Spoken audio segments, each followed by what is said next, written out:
Hello बच्चों, I hope आप लोग मस्त होंगे, स्वस्थ होंगे। तो बच्चों, आज की इस वीडियो में हम लोग इलेक्ट्रिक फ्लक्स के बारे में पढ़ेंगे। ठीक है, उम्मीद करते हैं कि आपने हमारे प्रीवियस वीडियो को देखा होगा, और अगर नहीं देखा है तो ज़रूर देख लें, क्योंकि हमने उसमें काफ़ी इंपॉर्टेंट कॉन्सेप्ट को डिस्कस किया है जो आगे के चैप्टर्स के लिए काफ़ी इंपॉर्टेंट होंगे। ठीक है, तो इलेक्ट्रिक फ्लक्स। ठीक है बच्चों, तो इलेक्ट्रिक फ्लक्स को पढ़ने से पहले आप एक चीज़ बात ये जानते होंगे, हमने प्रीवियस वीडियो में डिस्कस किया था कि जैसे कोई पॉजिटिव चार्ज है, ठीक है, तो पॉजिटिव चार्ज से क्या होता है ना, electric field of lines outside निकलता है, रेडियली आउटवर्ड। ठीक है, पॉजिटिव चार्ज से क्या होता है, इलेक्ट्रिक फील्ड ऑफ लाइंस बाहर की तरफ निकलता है। ठीक है, अब मान लीजिए कोई स्फीयर के अंदर कोई चार्ज पार्टिकल रखा हुआ है। ठीक है, कोई स्फीयर है, इमेजिन करिए, और उसके सेंटर पे कोई चार्ज क्यू रखा हुआ है। ठीक है, तो इलेक्ट्रिक फील्ड ऑफ लाइंस पूरे सरफेस से, पूरे स्फीयर से निकलेगा ना। अब कुछ छोटे से एक एरिया ले लीजिए आप। ठीक है, उस स्फीयर पर कुछ एरिया ले लीजिए, तो किसी पार्टिकुलर एरिया से जितना इलेक्ट्रिक फील्ड ऑफ लाइंस निकलता है उसी को हम लोग बोलते हैं इलेक्ट्रिक फ्लक्स। ठीक है बच्चों, किसी पार्टिकुलर एरिया से जितना इलेक्ट्रिक फील्ड ऑफ लाइंस निकलता है उसी को हम लोग क्या बोलते हैं, इलेक्ट्रिक फ्लक्स। ठीक है, तो इसका डिफिनीशन कुछ इस प्रकार हो जाएगा, the total number of lines of forces passing normally through a given area is called electric flux. ठीक है बच्चों, इसे हम लोग कुछ ऐसे समझिए, जैसे मान लीजिए कोई एरिया है, ठीक है, और इसका इलेक्ट्रिक फील्ड ऑफ लाइंस इस डायरेक्शन में निकल रहा है। ठीक है, और इसका जो एरिया वेक्टर है वो इस डायरेक्शन में, देखिए इलेक्ट्रिक फ्लक्स होगा, इसका एरिया वेक्टर इस डायरेक्शन में। ठीक है, एरिया वेक्टर किस डायरेक्शन में, परपेंडिकुलरली है ना, एक्स डायरेक्शन में। ठीक है, तो इसका जो इलेक्ट्रिक फ्लक्स होगा डी फाई, इलेक्ट्रिक फ्लक्स को डी फाई, वो हमारा क्या हो जाएगा, डी एस एरिया, है ना, जो इस देखिए आप क्लियर देख सकते हैं, डी एस हमारा किस डायरेक्शन में, डी एस जो कि एरिया वेक्टर है ना, छोटा सा उसका पार्ट एरिया का, डी एस एलिमेंट्री एरिया है ना, और उसके बीच का एंगल क्या है, थीटा। ठीक है, और ई का कंपोनेंट हो जाएगा ई कॉस थीटा।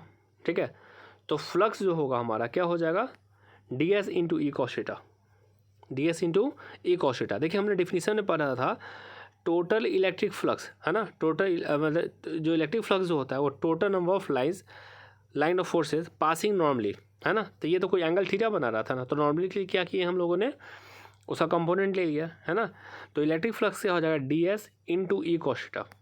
ठीक है, अब इसे सिंप्लीफाई करिएगा तो ये हमारा हो जाएगा E D S cos theta, है ना, हो जाएगा, या फिर डी फाई को हम लोग बोल सकते हैं ई डॉट डी एस।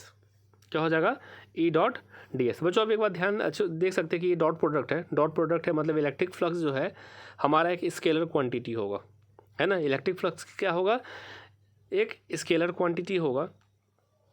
ठीक है, तो इलेक्ट्रिक फ्लक्स का फार्मूला हमारा हो जाता है ई डॉट डी एस।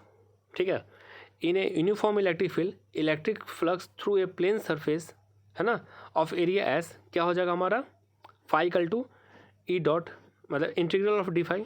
अब डी फाई हमारा कितना के बराबर आया था, ई डॉट डी एस आया था, ई तो बाहर निकल जाएगा हमारा, और डी एस का इंटीग्रेशन एस हो जाएगा। ठीक है, टोटल एरिया निकालेंगे तो एस हो जाएगा। तो किसी यूनिफॉर्म इलेक्ट्रिक फील्ड में इलेक्ट्रिक फ्लक्स जो होगा ये किसी प्लेन, है ना, electric flux through a plane surface as क्या कितना के बराबर हो जाएगा, ई डॉट एस। ठीक है, और याद रखिएगा बच्चों, इलेक्ट्रिक फ्लक्स एक हमारा स्केलर क्वांटिटी होता है। ठीक है, तो फाई को हम लोग बोल सकते हैं ई एस कॉस थीटा, है ना, डॉट प्रोडक्ट को तोड़ने पे क्या होता है, ई एस कॉस थीटा आ जाएगा। उम्मीद है कि आपको समझ में आ रहा होगा। तो इलेक्ट्रिक फ्लक्स को उम्मीद है कि आपको समझ में आ रहा होगा इलेक्ट्रिक फ्लक्स क्या होता है ना। चलिए अब हम लोग इन पर कुछ क्वेश्चंस को देखते हैं। ठीक है, पहला क्वेश्चन हमारा है, electric flux is defined as the number of line of forces passing normally through the surface, है ना, नॉर्मली मतलब 90 डिग्री, ऑप्शन नंबर ए ही हो जाएगा, है ना, नॉर्मली। ये तो डिफिनीशन ही होता है इलेक्ट्रिक फ्लक्स का, electric flux is defined as a number of line of forces passing normally through the surface, है ना, उसी को बोलते हैं इलेक्ट्रिक फ्लक्स। दूसरा, electric flux is an elementary area defined as the dash product of area and field, dot product या scalar product इसको बोलते हैं, है ना, डॉट प्रोडक्ट को ही स्केलर प्रोडक्ट बोला जाता है।